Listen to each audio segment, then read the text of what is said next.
നിങ്ങളുടെ ലൈഫിൽ ഉറപ്പായിട്ട് നിങ്ങൾ ഓർത്ത് വെച്ചിരിക്കേണ്ടതും അറിഞ്ഞിരിക്കേണ്ടതുമായിട്ടുള്ള ലൈഫ് ഹാക്കുകളാണ് പറയുന്നത്. ഇതെല്ലാം ടെക് ബേസ്ഡ് ആയിട്ടുള്ള ലൈഫ് ഹാക്ക് ഒന്നും അല്ല. ഇതിനകത്ത് പലതരത്തിലുള്ള ലൈഫ് ഹാക്ക് ഞാൻ പറയുന്നുണ്ട്. ഒന്നാമത്തെ വെച്ച് സ്റ്റാർട്ട് ചെയ്യാം.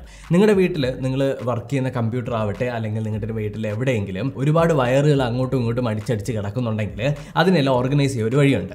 നമ്മുടെ പേപ്പർ ക്ലിപ്പ് കിട്ടൂലേ, ആ പേപ്പർ ക്ലിപ്പിനെ നിങ്ങളുടെ ഡെസ്കിൻ്റെ പുറത്തേക്ക് ഇങ്ങനെ ഫിക്സ് ചെയ്ത് വെച്ചതിന് ശേഷം അതിൻ്റെ ആ ഒരു ഗ്യാപ്പിൻ്റെ ഇടയിൽ കൂടി ഈ വയേഴ്സിനെ മൊത്തം എടുത്തു കഴിഞ്ഞാൽ, ഫോർ എക്സാമ്പിൾ നിങ്ങളുടെ ചാർജിങ് കേബിളുകൾ, നിങ്ങളൊരു മൈക്രോ USB കാണും, ടൈപ്പ് സി കാണും, ലൈറ്റ്നിങ് കാണും, ഇതെല്ലാം നിങ്ങൾക്ക് ഓർഗനൈസ് ചെയ്ത് ആ ഒരു ഭാഗത്ത് വയ്ക്കാൻ പറ്റും.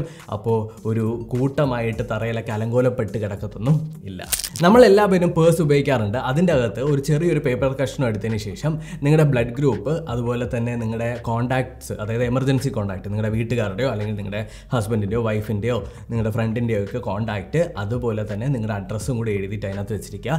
കാരണം എന്തെങ്കിലും അപകടം പറ്റിക്കഴിഞ്ഞാൽ നിങ്ങളുടെ ഫോൺ ചിലപ്പോൾ വർക്ക് ആവാണ്ടാവും. എന്നാൽ നിങ്ങളുടെ ഈ ഒരു പേഴ്സ് കാണും. ഈ ഒരു ഒറ്റ പേപ്പറിന് നിങ്ങളുടെ ജീവൻ രക്ഷിക്കാനായിട്ട് സാധിച്ചേക്കാം.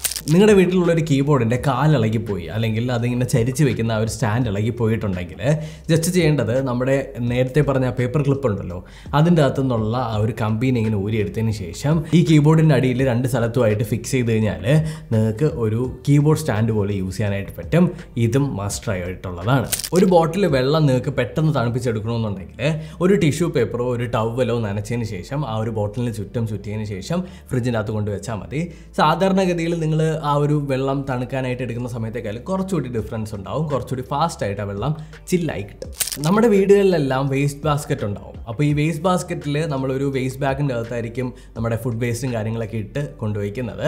അപ്പോൾ ഈ ഫുഡ് വേസ്റ്റിൻ്റെ അകത്തുനിന്ന് ചില സമയത്ത് ഈ വേസ്റ്റ് ബാഗിൻ്റെ ഇടയിൽ കൂടിയൊക്കെ ഇങ്ങനെ വെള്ളം പുറത്തേക്ക് വരാറുണ്ട്, ഫുഡിൻ്റെയൊക്കെ വെള്ളം. ഈ ഒരു സാധനം നിങ്ങളുടെ വേസ്റ്റ് ബാസ്ക്കറ്റിലാവാതിരിക്കാനായിട്ട് ഒരു കെട്ട് പേപ്പർ, അതായത് ന്യൂസ് പേപ്പറിൻ്റെ നിങ്ങളുടെ വീട്ടിലേക്ക് വരുന്ന ഒരു കെട്ട് ന്യൂസ് പേപ്പർ ഉണ്ടല്ലോ, അതായത് ഒരു 5-6 പേജ്, അത് മൊത്തത്തിൽ വേസ്റ്റ് ബാസ്ക്കറ്റിൻ്റെ താഴെ വെച്ചിരിക്കുക. അപ്പോൾ ഇങ്ങനെ വരുന്ന വെള്ളം മൊത്തം ഈ ഒരു ന്യൂസ് പേപ്പർ പിടിച്ചെടുത്തോളും. അതുകൊണ്ട് തന്നെ നിങ്ങളുടെ വേസ്റ്റ് ബാസ്ക്കറ്റ് ക്ലീൻ ആയിട്ടിരിക്കും. മുട്ട പുഴുകുന്ന സമയത്ത് 1 ടീസ്പൂൺ ബേക്കിംഗ് സോഡ വെള്ളത്തിലേക്ക് ഇട്ട് കഴിഞ്ഞാൽ മുട്ട നമ്മൾ തൊലി മാറ്റിയെടുക്കുന്ന സമയത്ത് ഈസി ആയിട്ട് മൊത്തത്തിൽ, അതായത് ഒരു സൈഡിൽ നിന്ന് വലിച്ചെടുക്കുന്ന സമയത്ത് തന്നെ മൊത്തത്തിൽ അതങ്ങ് ഇളകി വന്നോളും. കുറച്ചുകൂടി ഈസി ആയിട്ട് ചെയ്യാൻ പറ്റും. അതുപോലെ തന്നെ നല്ല ബ്യൂട്ടിഫുൾ മുട്ട കിട്ടുകയും ചെയ്യും. നിങ്ങളുടെയൊക്കെ വീട്ടിൽ ഇതേപോലെയുള്ള ഹെഡ്ഫോണുകൾ കാണും, വയേർഡ് ആയിട്ടുള്ള ഹെഡ്ഫോൺ. ഇതൊക്കെ മാനേജ് ചെയ്യുക എന്ന് പറയുന്നത് ഭയങ്കര പാടാണ്. ജസ്റ്റ് ചെയ്യേണ്ടത് എന്താണെന്നറിയാവോ, ഇങ്ങനെ നിങ്ങളുടെ ഹെഡ്ഫോണിനെ മൊത്തത്തിൽ ഇങ്ങനെ ഒന്ന്, അല്ലെങ്കിൽ നിങ്ങളുടെ ഇയർഫോണിനെ ഇങ്ങനെ ചുറ്റിയെടുക്കുക. അതിനുശേഷം നിങ്ങളുടെ വീട്ടിൽ നിങ്ങളുടെ അമ്മയുടെയോ ചേച്ചിയുടെയോ ഗേൾഫ്രണ്ടിൻ്റെയോ ഫ്രണ്ടിൻ്റെയോ ആരെടുത്തെന്നെങ്കിലും ഒരു ചെറിയൊരു ഹെയർ ക്ലിപ്പ് കണ്ടോ, ഈ ഹെയർ ക്ലിപ്പ് വാങ്ങിച്ചതിന് ശേഷം ഈ ഹെയർ ക്ലിപ്പ് ഇങ്ങനെ ഇട്ട് വെച്ചാൽ മതി.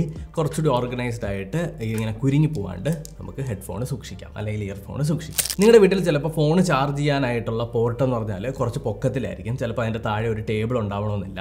അപ്പോൾ നിങ്ങളുടെ ഫോൺ ഹോൾഡ് ചെയ്യാനായിട്ട് ഒരു പരിപാടിയുണ്ട്.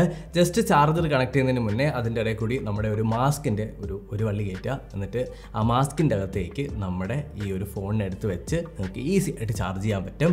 അടിപൊളി ട്രിക്കാണ്. ഉറപ്പായിട്ടും ട്രൈ ചെയ്ത് നോക്കുക. നിങ്ങളുടെ പല സിറ്റുവേഷനിലും നിങ്ങളെ ഹെൽപ്പ് ചെയ്തേക്കാം. ഫൈനലായിട്ടുള്ളതെന്ന് പറഞ്ഞാൽ, നിങ്ങൾ എന്തെങ്കിലും സാധനങ്ങൾ അഴിച്ച് പണിയുന്ന സമയത്ത് പലതരത്തിലുള്ള സ്ക്രൂകളാണ്. ചെറിയ സ്ക്രൂ കാണും, അതുപോലെ തന്നെ വലിയ സ്ക്രൂ കാണും.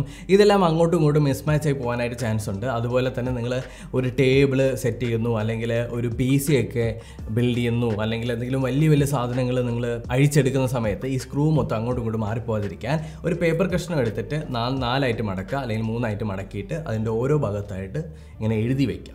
എഴുതിയിട്ട് അതിൻ്റെ ആ ഒരു ഗ്യാപ്പിൻ്റെ ഇടയിൽ നമ്മുടെ ഈ സ്ക്രൂ മൊത്തം വെച്ചാൽ മതി. ഓർഗനൈസ് ചെയ്ത് നിങ്ങൾക്ക് സ്ക്രൂ സൂക്ഷിക്കാനല്ല ഓർഗനൈസ് ചെയ്ത് സ്ക്രൂ വയ്ക്കാനായിട്ട് പറ്റും. ഇത് ശരിക്കും നിങ്ങളുടെ ലൈഫിനെ ഹെൽപ്പ് ചെയ്യും. അപ്പോൾ ഇത്രയേ ഉള്ളൂ. നിങ്ങളുടെ ലൈഫിൽ നിങ്ങൾ ഉറപ്പായിട്ടും ട്രൈ ചെയ്തിരിക്കേണ്ടതും അറിഞ്ഞിരിക്കേണ്ടതുമായിട്ടുള്ള ലൈഫ് ഹാക്ക് എന്ന് പറയുന്നത്. ഈ വീഡിയോ നിങ്ങളുടെ കൂട്ടുകാരൊക്കെ ആയിട്ട് ഉറപ്പായിട്ടും നിങ്ങൾ ഷെയർ ചെയ്ത് കൊടുത്തിരിക്കണം. കാരണം ഇതിനകത്ത് പറയുന്നതെല്ലാം നിങ്ങളുടെ ലൈഫിൽ നിങ്ങൾ ഒരുപാട് ഹെൽപ്പ് ചെയ്യാൻ ചാൻസ് ഉള്ളതാണ്. അതുപോലെ തന്നെ ഇങ്ങനെയുള്ള കണ്ടന്റുകൾ, ടെക്കിൽ നിന്ന് കുറച്ച് വ്യത്യസ്തമായിട്ടുള്ള കണ്ടന്റുകൾ നിങ്ങൾക്ക് ഇഷ്ടപ്പെടുന്നുണ്ടെങ്കിൽ തീർച്ചയായിട്ടും സബ്സ്ക്രൈബ് ചെയ്യുക, ഷെയർ ചെയ്യുക. ആൻഡ് ഇന്ന് ചളി കുറച്ച് കുറവായിരുന്നു. അടുത്ത വീഡിയോയിൽ നമ്മൾ കുറച്ച് ചളിയായിട്ട് വരാം. Thank you so much for watching. ഈ വീഡിയോ ഇഷ്ടപ്പെട്ടെന്ന് കരുതുന്നു. അടുത്തൊരു ടെക്നോളജി വീഡിയോയിൽ വീണ്ടും കണ്ടുവരുന്നതായിരിക്കും. This is Amal signing of.